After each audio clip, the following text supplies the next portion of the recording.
Anthony Jackson was one of the most gifted and respected bassists to ever touch the instrument. A musician's musician whose genius shaped the very foundations of modern bass playing.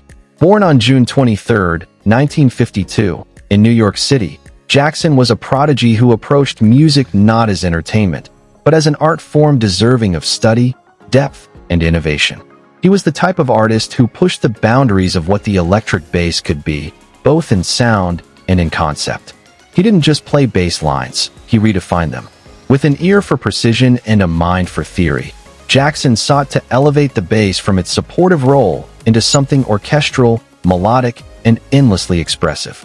He was best known for his invention of the six-string contrabass guitar, an innovation that would forever change the role of the bass in contemporary music.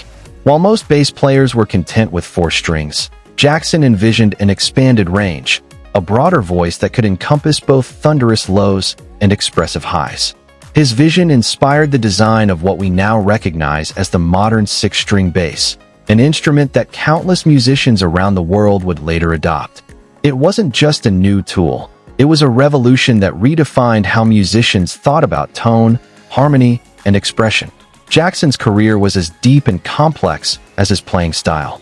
He worked with some of the greatest artists in music history, including Steely Dan, Chaka Khan, Donald Fagen, Paul Simon, and the O'Jays. One of his most recognizable performances came on the O'Jays' iconic hit, For the Love of Money, where his hypnotic, wah-infused bass line became one of the most memorable grooves in soul music history. His ability to blend groove, intellect, and emotion made him indispensable to artists across genres: jazz, R&B, fusion, pop, and beyond. Despite his monumental talent, Anthony Jackson was known for his humility and intensity. He didn't seek fame or the spotlight. Instead, he sought perfection. He was famously meticulous about tone and technique, often pushing studio engineers and producers to achieve exactly the sound he envisioned. To him, music was a lifelong pursuit of truth, something sacred, something infinite. That intensity sometimes made him a mysterious figure in the music industry, but it also made him one of the most respected. Beyond his studio sessions, Jackson was a revered figure in jazz circles, performing with artists like Michel Petrucciani, Hiromi Uehara, and Al Di Meola. His work with Hiromi, in particular, introduced his genius to a new generation of listeners, showcasing his intricate phrasing, immaculate timing, and almost orchestral approach to bass playing. His tone wasn't just heard, it was felt. Every note seemed to come from a place of deep reflection, as if each phrase carried the weight of his musical philosophy. Sadly, Anthony Jackson's life came to an end on October 17, 2023, at the age of 71. His passing was the result of complications following a long illness. While the exact details were not widely publicized, it was known that Jackson had faced serious health issues in his later years, including periods of hospitalization that had limited his ability to perform.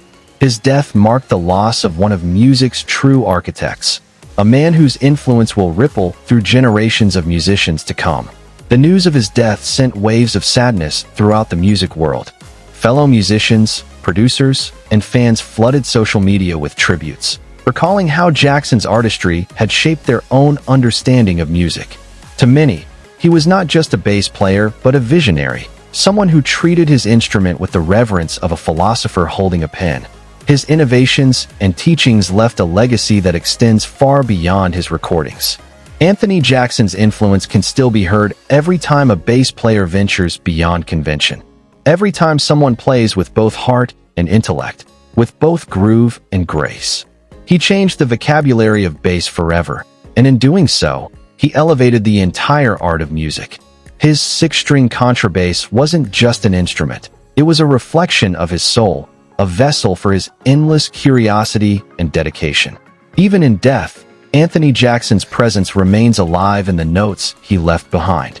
His sound, rich and introspective, continues to resonate through the speakers of jazz clubs, concert halls, and the hearts of musicians who grew up studying his work. His music reminds us that true artistry is not about fame or applause. It's about depth, discipline, and the relentless pursuit of beauty. Rest in peace, Anthony Jackson. Your strings may have gone silent, but your sound will echo forever.